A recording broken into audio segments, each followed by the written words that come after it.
Set theory के इस lecture में आप सभी का स्वागत है। हम आज सेट थ्योरी के कुछ और कॉन्सेप्ट कुछ जानेंगे और उसको अप्लाई करेंगे आने वाले कुछ लेक्चर्स के अंदर, कुछ एग्जाम्पल्स के अंदर। राइट नाउ आज जो कॉन्सेप्ट हम सीखने वाले हैं उसका नाम है universal set. Now universal set वो सेट है जिसके अंदर वो सब एलिमेंट इंक्लूडेड है, जिसके बारे में हम डिस्कस कर रहे हैं। जैसे कि अगर हम बात कर रहे हैं दुनिया के नागरिकों के बारे में या फिर दुनिया के लोगों के बारे में, और हमारे पास कुछ ऐसे सेट हैं जहाँ पे मैं ये बोलूँ कि इंडिया में जो लोग हैं उनकी पर डेली इनकम इतनी है, और मैं बोलूँ अमेरिका के लोग की पर डे इनकम इतनी है, और फिर मैं ये बोलूँ कि फ्रांस के लोगों की पर डे जो इनकम है वो इतनी है। मतलब हम लोगों के बारे में बात कर रहे हैं, यहाँ पे डिफरेंट काइंड ऑफ पीपल के बारे में हम लोग यहाँ पे डिस्कस कर रहे हैं। नाउ हमने बात की इंडिया के लोगों के बारे में, हमने बात की अमेरिका के लोगों के बारे में, हमने बात की फ्रांस के जो लोग हैं उनके बारे में। राइट नाउ अगर मैं ये बोलूँ मुझे एक ऐसा सेट चाहिए जिसके अंदर ये सब जो भी हम डिस्कस कर रहे हैं, जिस भी कॉन्टेक्स्ट में हम लोग बात कर रहे हैं, उस कॉन्टेक्स्ट में हमारे पास जो सेट अवेलेबल है उस सेट के सारे एलिमेंट और उस कॉन्टेक्स्ट में आने वाले सारे एलिमेंट इंक्लूडेड हो, ऐसा अगर सेट हो मेरे पास तो मैं उसको यूनिवर्सल सेट बोलूँगा। नाउ हमारे यहाँ पे इस एग्जाम्पल के अंदर जो यूनिवर्सल सेट हो रहा है वो होगा पूरी दुनिया के लोग।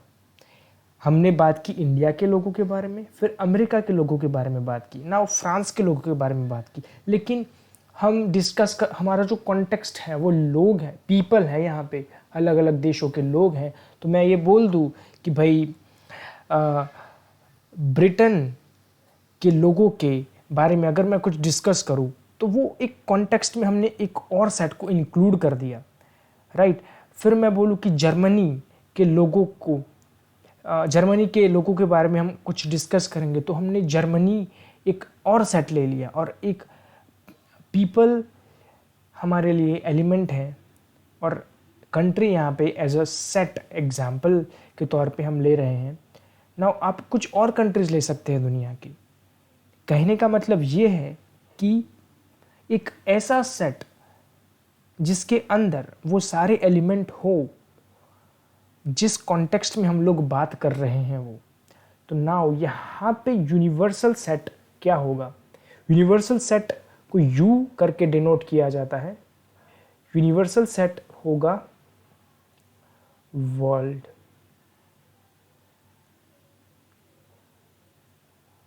राइट एक और एग्जाम्पल लेके हम समझते हैं। ये हो गया एक एग्जाम्पल। एक और एग्जाम्पल लेके समझते हैं। जैसे कि मान लीजिए कॉलेज के बारे में बात करते हैं। एक डिपार्टमेंट एक ब्रांच है कॉलेज का, वो है मैकेनिकल। नाउ अभी मैं बोलूँ कि मैकेनिकल जो कोर्स है उसके अंदर के इतने बच्चे पढ़ते हैं। नाउ कंप्यूटर साइंस में इतने बच्चे पढ़ते हैं।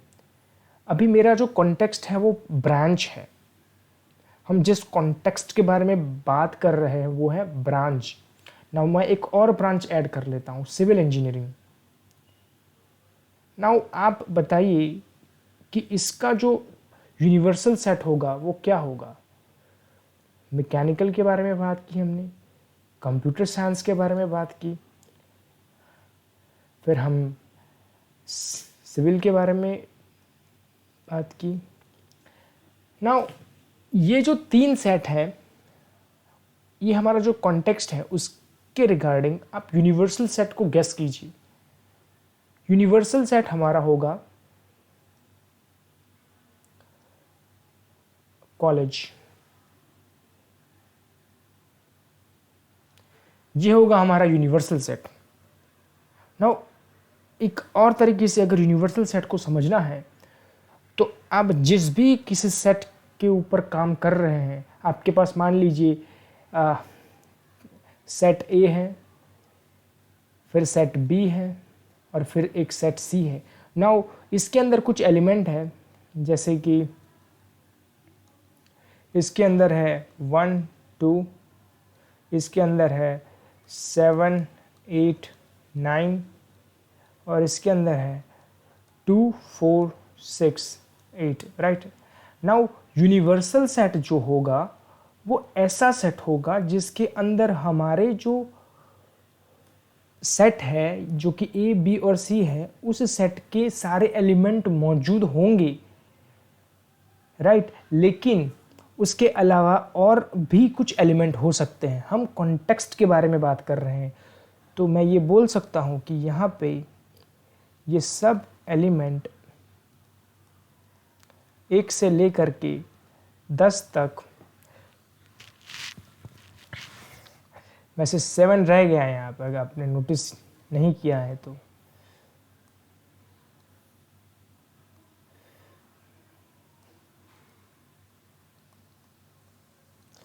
नाउ 1 से लेकर के 10 तक ये 10 एलिमेंट है, वो हमारा यूनिवर्सल सेट हो गया। यूनिवर्सल सेट एक ऐसा सेट है जिसके अंदर हमारे कॉन्टेक्स्ट में जितने भी सेट है वो सेट के सारे एलिमेंट होंगे, लेकिन इसके सिवा भी कुछ और एलिमेंट हो सकते हैं, राइट।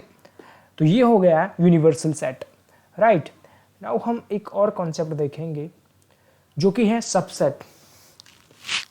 नाउ अगर मैं बोलूँ कि मेरे पास एक सेट ए है जिसके अंदर 4 एलिमेंट हैं 1 2 3 और 4, और दूसरा एक सेट है मेरे पास ए बी सी 1 2 3 4 5। अभी विजुअली हम देख सकते हैं कि ए सेट के सारे एलिमेंट 1 2 3 और 4 बी सेट के अंदर मौजूद हैं, जैसे कि 1 रहा, ये 2 रहा, ये 3 रहा और ये 4, राइट। तो हमारे पास सारे के सारे एलिमेंट जो कि बी सेट में मौजूद हैं, ए सेट के सारे एलिमेंट बी सेट में अवेलेबल है। नाउ मैं इसको कुछ इस तरीके से लिखूं, ए सबसेट बी, इसको हम कुछ यू रीड करेंगे, ए सबसेट बी, और इसका मतलब होगा कि ए सेट के सारे एलिमेंट बी सेट में मौजूद हैं। मतलब ए हो गया सबसेट और बी हो गया वो सेट जिसके अंदर ए सेट के सारे एलिमेंट मौजूद हैं। नाउ डेफिनेशन देखते हैं अभी। Set A is said to be a subset of set B if all element of set A is also element of set B, right. Now अभी हमारे पास एक और सेट है सी, जिसके अंदर जो एलिमेंट है वो है ए बी और वाई। नाउ हम देख सकते हैं कि ये जो एलिमेंट है वो अवेलेबल है अपने बी सेट के अंदर, और वाई जो एलिमेंट है वो अवेलेबल नहीं है, और बी जो है वो अवेलेबल है। नाउ 2 एलिमेंट अवेलेबल हैं और ये जो y है वो बी सेट के अंदर अवेलेबल नहीं है, तो मैं इसको कुछ यूं लिख सकता हूँ, C is not a subset of B, right. तो आपको सबसेट का सिंपल से सिंपल कॉन्सेप्ट समझ में आ गया होगा। नाउ इसको हम कुछ यूं भी लिख सकते हैं, जैसे कि A सबसेट B,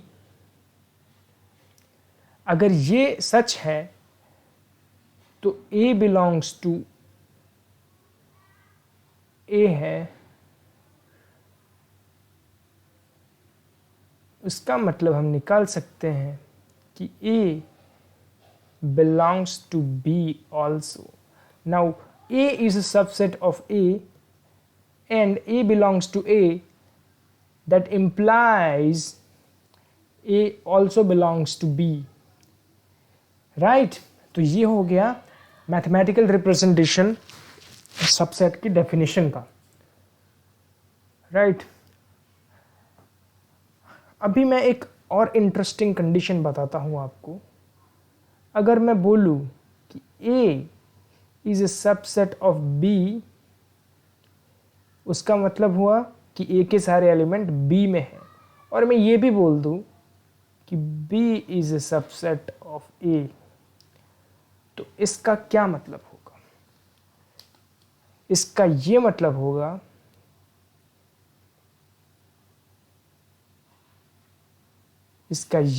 होगा कि A सेट और B सेट दोनों इक्वल सेट है।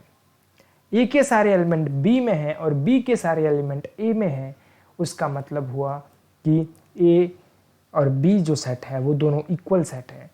और यहाँ पे ये जो साइन है उसको बोलते हैं डबल इम्प्लाइज, और इसको इफ़ एंड ओनली इफ़ भी रीड कर सकते हैं, और इसको शॉर्ट फॉर्म में अगर लिखना है शब्दों में तो इसको कुछ यू लिख सकते हैं हम लोग।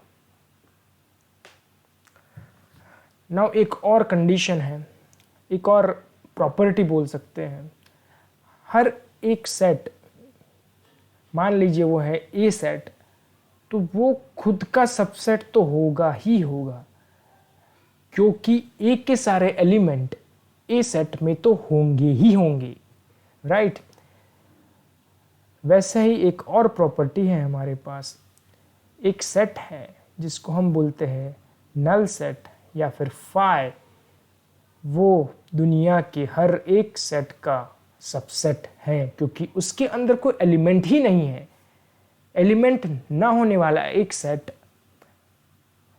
पूरे के पूरे जितने भी दुनिया में सेट एग्जिस्ट करते हैं उन सब का सबसेट है, और ये पक्की बात है, इसमें कोई डाउट नहीं होना चाहिए, राइट? नाउ एक और कंडीशन हम देखेंगे,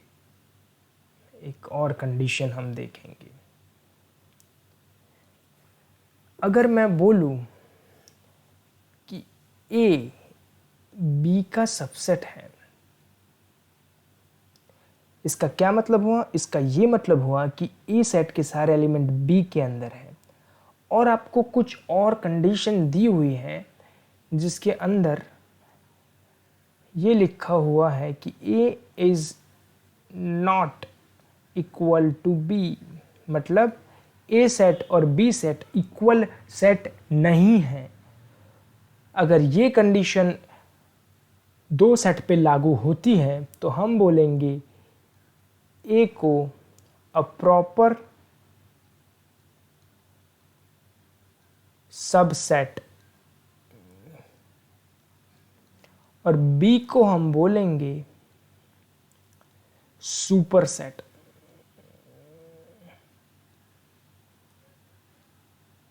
राइट? एग्जाम्पल देख लेते हैं इसका। अगर A सेट के अंदर जो एलिमेंट है वो है 1 और 2, और B सेट के अंदर जो एलिमेंट है वो है 1 2 3 और 4। नाउ आप देख सकते हैं कि A is a subset of B, of course, लेकिन इसके अंदर ध्यान देने वाली बात यह है कि A और B सेट इक्वल सेट नहीं है। तो मैं ये बोलूँगा कि A सेट जो है वो एक प्रॉपर सबसेट है B सेट का, और B जो सेट है उसको मैं बोलूँगा सुपर सेट। राइट नाउ अभी एक कॉन्सेप्ट और देखते हैं।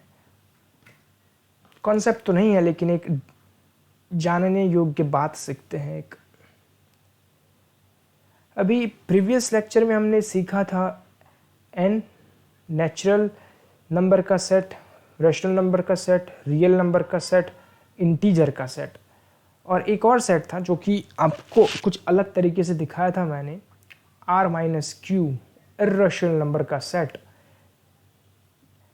टेक्स्ट बुक के हिसाब से इर्रेशनल नंबर के जो सेट हैं उनको हम t से डिनोट कर सकते हैं। जी हाँ, t से डिनोट कर सकते हैं। राइट नाउ अगर मैं बोलूँ कि n जो है नेचुरल नंबर का सेट, वो है subset of r real number का सेट। राइट नाउ q जो है रैशनल नंबर का सेट, वो सबसेट है रियल नंबर का। अगर मैं z को बोलूं तो z is a subset of r, और t जो है irrational number is also a subset of r।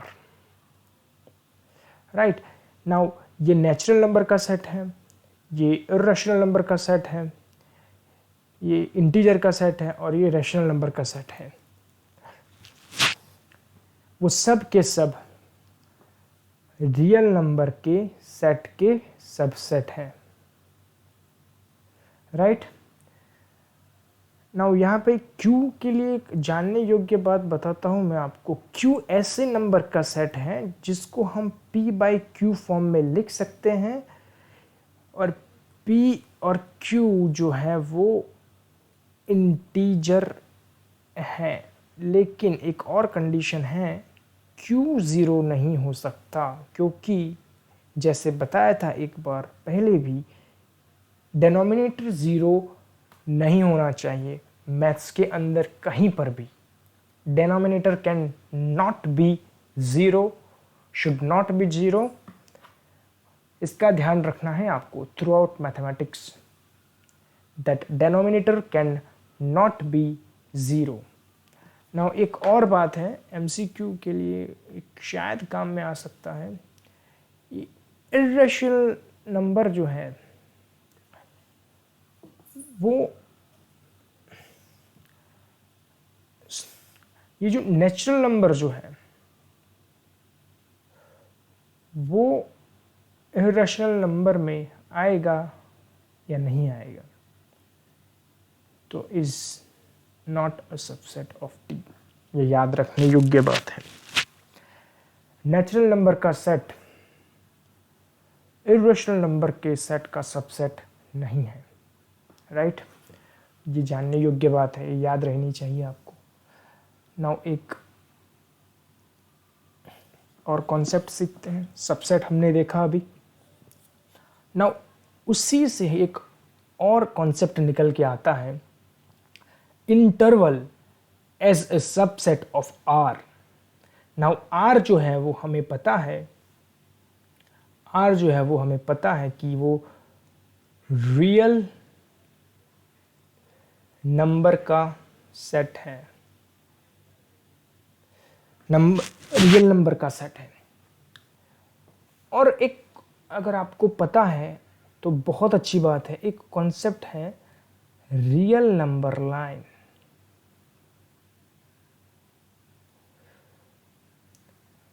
जो कि इन्फिनिटी तक जाती है, माइनस इन्फिनिटी से बीच में आएगा ज़ीरो, यहाँ पे आएगा 0.1, 0.2, 0.3, 0.5, उसके बाद वो 0.9 तक आएगा, फिर एक नंबर आएगा, फिर दो नंबर आएगा, तीन। राइट यहाँ पे आएगा -1, यहाँ पे आएगा -2, यहाँ पे आएगा -3। ठीक है दोस्तों, नाउ अगर मैं कहूँ कि मेरे पास एक नंबर है, x नंबर है, ए नहीं एक्स ले लेते हैं, एक्स नंबर है जो कि -1 से बड़ा है और 3 से छोटा है। अगर मैं ये लिखूं कि ये जो x है वो -1 से छोटा या उसके जितना, -1 less than or equal to x less than or equal to 3, या फिर मैं ये लिखूं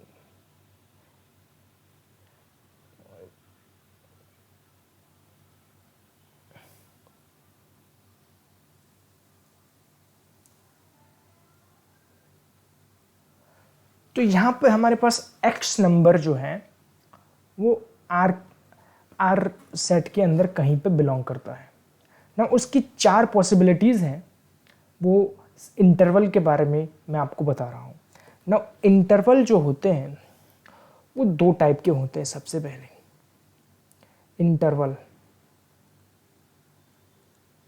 इंटरवल जो होते हैं वो 2 टाइप के होते हैं। एक होते हैं क्लोज इंटरवल और एक होते हैं ओपन इंटरवल। लेकिन और एक तीसरा इंटरवल है, राइट। एक तीसरा इंटरवल होता है जिसको हम सेमी क्लोज्ड इंटरवल बोलेंगे या फिर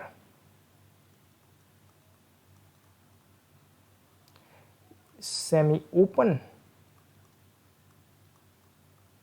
इंटरवल भी हम उसको बोल सकते हैं। 3 टाइप के इंटरवल हैं, 2 टाइप के नहीं है, राइट। नाउ अगर मैं बोलूं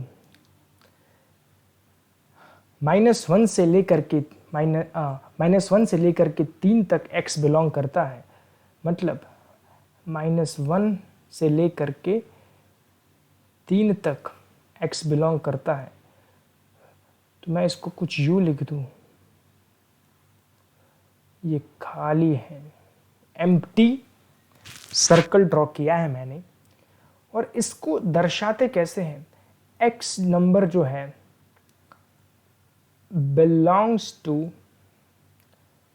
ये ओपन इंटरवल है, ये ओपन इंटरवल है। ओपन इंटरवल को ऐसे ब्रैकेट में दर्शाया जाता है। और बता देता हूं क्लोज इंटरवल के बारे में, x belongs to close interval -1 से लेकर के 3 तक। ना इन दोनों का बेसिक डिफरेंस हम समझते हैं। याद रखिए क्लोज इंटरवल को बड़े ब्रैकेट में दर्शाया जाएगा इस तरीके से। ना इन दोनों का बेसिक डिफरेंस समझते हैं। x बिलोंग्स टू -1 से लेकर के 3 तक, ये जो इंटरवल है उसको ओपन इंटरवल बोलेंगे। और ओपन इंटरवल बोलने का रीज़न ये है कि उसके अंदर -1 और 3 इंक्लूडेड नहीं है। इसका मतलब है कि x की वैल्यू -1 नहीं है और 3 भी नहीं है, लेकिन उसके बीच की कोई वैल्यू हो सकती है, और वो वैल्यू कोई भी हो सकती है। -1 से लेकर के 3 तक कोई भी वैल्यू हो सकती है, लेकिन -1 और 3 नहीं होगा। नाउ इसके बाद क्लोज इंटरवल आप समझ चुके होंगे, मेरे ख्याल में आप समझ चुके होंगे कि x की वैल्यू जो है वो -1 से लेकर के 3 तक कोई भी हो सकती है, और वो -1 भी हो सकती है और 3 भी हो सकती है, राइट। नाउ तीसरी जो पॉसिबिलिटीज हैं वो है x belongs to close interval -1 से लेकर के ओपन इंटरवल 3। सेम, लेकिन थोड़ा बदलाव, -1 से लेकर ओपन इंटरवल -1 से लेकर के क्लोज इंटरवल 3 तक। इसका मतलब हुआ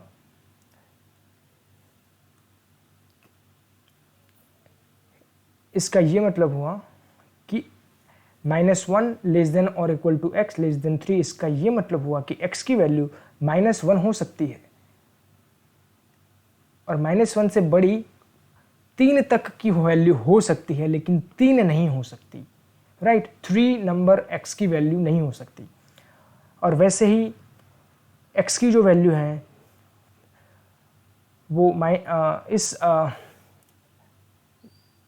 फोर्थ पॉसिबिलिटीज़ में हम देख रहे हैं -1 less then x less than or equal to 3, x की वैल्यू जो है वो -1 ओपन इंटरवल है, मतलब -1 नहीं होगी, और -1 से बड़ी कोई भी वैल्यू हो सकती है 3 तक, और 3 भी इसके अंदर इंक्लूडेड है।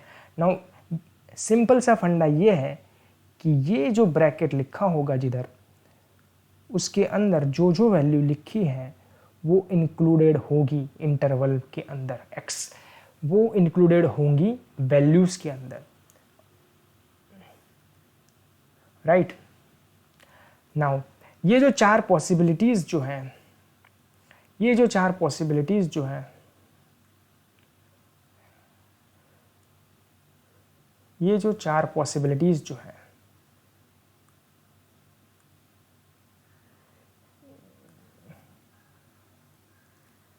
ए closed interval, B open interval, ये जो चार पॉसिबिलिटीज हैं उसके अंदर हम लेंथ अगर पूछी जाती है आपको, या फिर लेंथ कहीं पर भी दर्शानी है, तो वो लेंथ जो है, लेंथ ऑफ इंटरवल, ये चारों के लिए सेम है, जो कि है b माइनस ए। यहाँ पे ध्यान देने वाली बात है a is less than b, b minus A which is the length of interval. I hope कि आपको इंटरवल के रिलेटेड कॉन्सेप्ट में समझ आया होगा, और आया ही होगा। कुछ क्वेश्चन है तो आप कमेंट में छोड़ सकते हैं, हम सॉल्व करेंगे उसको। नाउ पावर सेट, तो पावर सेट क्या चीज़ होती है? नाउ सबसे पहले देखते हैं, हमारे पास एक सेट ए है, एग्जाम्पल के द्वारा समझते हैं, आपको अच्छे से समझ में आएगा उससे, फिर डेफिनेशन पे जाएंगे लास्ट में। नाउ ए सेट है हमारे पास जो कि 1 2 है। नाउ सबसेट जो है, सबसेट जो है ए सेट के, वो क्या क्या होंगे? तो इसके सबसेट, सबसे पहले तो 1 होगा, फिर ये 2 होगा, और फिर ए सेट खुद होगा, और चौथा जो सेट होगा वो होगा 5, राइट, वो होगा 5। 4 ये जो सेट है वो है subset of set A. Now power set किसको बोलेंगे, ये है हमारा टॉपिक। तो पावर सेट जो है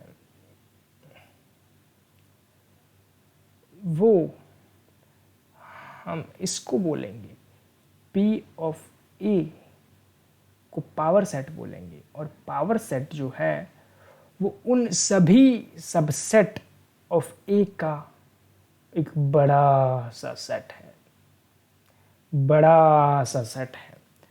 नाउ ये ध्यान में रखिए सबसे पहले कि पावर सेट है वो एक सेट का सेट है, मतलब पावर सेट की जो एलिमेंट है, element of power set are set, I mean ऐसा लिखना और उचित होगा, सबसेट ऑफ सेट, राइट। मतलब पावर सेट के जो एलिमेंट हैं वो सेट होंगे, और सेट मतलब वो सबसेट होंगे। जिस सेट के कॉन्टेक्स्ट में हम लोग पावर सेट बना रहे हैं, सबसे पहले ये समझिए कि हमारे पास पावर सेट होने के लिए एक बेसिक सेट होना चाहिए, कोई भी सेट होना चाहिए, right.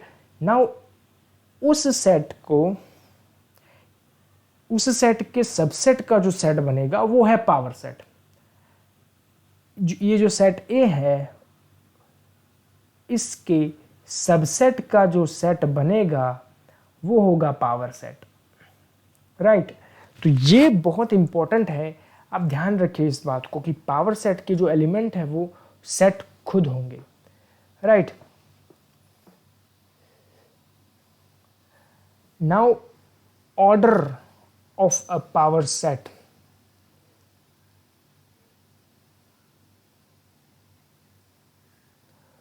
now order of a power set.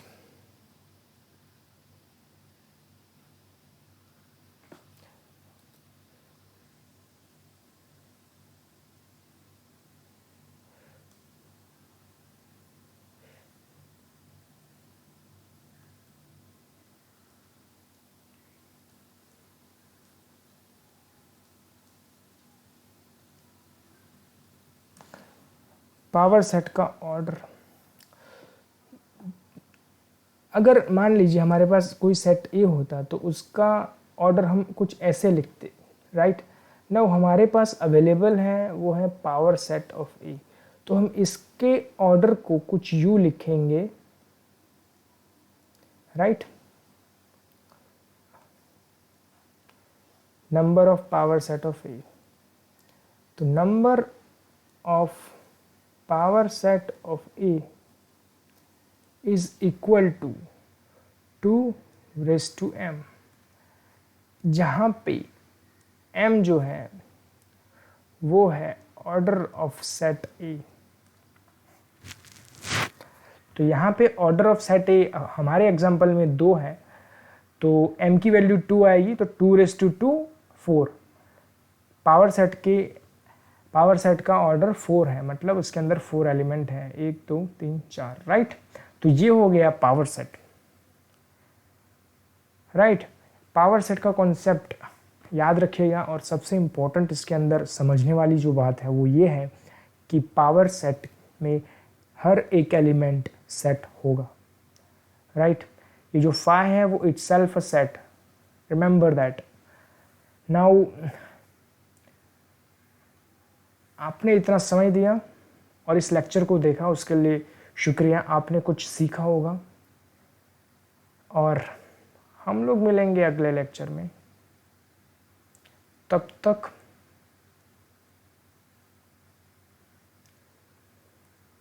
Keep doing math.